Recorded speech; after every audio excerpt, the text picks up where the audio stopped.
Hi friends, அனைவருக்கும் இனிய காலை வணக்கம். இன்றைக்கி என்ன லன்ச் அப்படின்னு சொல்லி பார்த்தீங்கன்னா, நான் இன்றைக்கி மல்லித்தலை சாப்பாடு தான் செய்ய போகிறேன். அதாவது கொத்தமல்லி தலை சாப்பாடு.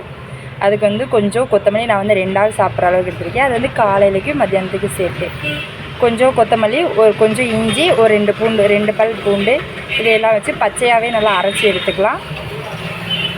பாருங்கள். அதுக்கப்புறம் பார்த்திங்கன்னா, நான் ஒரு பெரிய வெங்காயத்தை 2 ஆஃபாக கட் பண்ணி வச்சுருக்கேன். எண்ணெய், கடுகு, கருவேப்பு, ஒரு பெரிய வெங்காயம். இந்த மிச்சத்தை தயிர் வெங்காயம் போட்டுக்கலான்னு சொல்லி வச்சுட்டேன். அதுக்கப்புறம் நல்லா பச்சை கருவேப்பில் போட்டு நல்லா வதக்கி விடுங்க. நல்லா வதங்கினதுக்கப்புறமா இந்த பேஸ்ட்டை தூக்கி அதில் ஊற்றிடலாம்.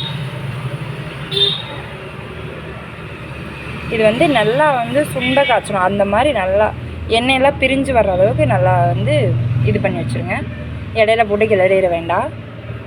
லைட்டாக உப்பு, சாப்பாட்டில் உப்பு போடுறவங்களா இருந்தால் கொஞ்சமாக போட்டுக்கோங்க. சாப்பாட்டில் உப்பு சேர்க்காதவங்க கொஞ்சம் அதிகமாக சாப்பாடுக்கு தகுந்த மாதிரி போட்டுக்கோங்க. அம்மா காலையிலேயே சாப்பாடு வச்சு வச்சிட்டாங்க. கொஞ்சமாக நான் அதிலேருந்து டிஃபனுக்கு தான் கிளறேன். இதில் கடலப்பருப்பு, முந்திரி பருப்பு, நெய் சேர்த்துனா நம்ம சேர்த்திக்கலாம். சூப்பராக இருக்கும். நம்ம சாப்பிடும்போது இடையில அப்பப்போ கடிப்படும். செம்ம டேஸ்ட்டாக இருக்கும். நான் எதுவுமே சேர்த்தலை. கொஞ்சம் இருந்துச்சு பார்த்திங்களா வெங்காயம், அதை தயிரை ஊற்றி தயிர் வெங்காயமாக மிக்ஸ் பண்ணிட்டேன். குளிச்சு கிளம்பி வந்தாச்சு. லஞ்சுக்கு டிஃபன் பாக்ஸில் சாப்பாடை போட்டு வச்சிட்டேன்.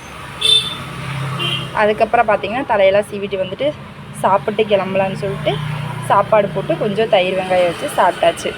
பவுடர் அடித்து போட்டு வச்சு எப்பவும் போல் வேலைக்கு கிளம்பியாச்சு. இந்த வீடியோ பிடிச்சிருந்துச்சின்னா லைக் பண்ணுங்கள், ஷேர் பண்ணுங்கள், மறக்காமல் நம்ம சேனலை சப்ஸ்கிரைப் பண்ணுங்கள். ஓகே, பாய்.